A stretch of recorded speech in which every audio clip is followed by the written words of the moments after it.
الرحمن علم القرآن خلق الإنسان علمه البيان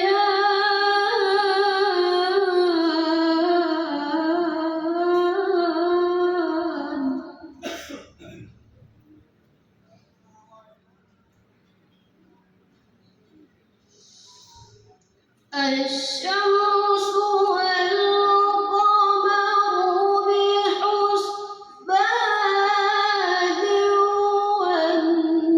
والنجم والشجر يسجدان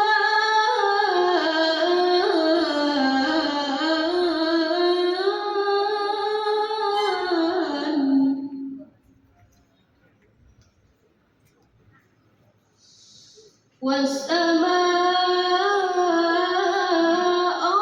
رفعها ووضع الميزان ألا تطغوا في الميزان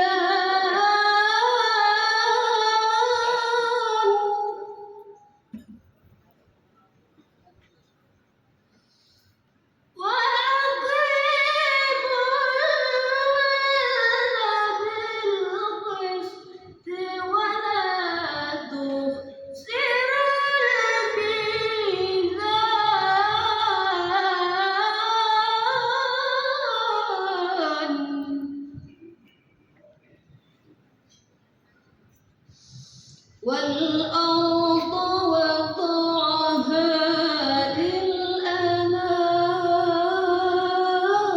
للأنام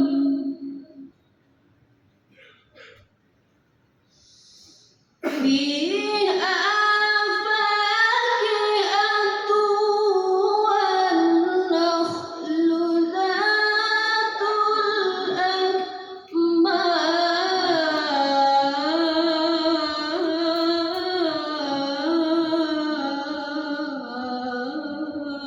الأكمام صدق الله العظيم. Assalamualaikum warahmatullahi wabarakatuh.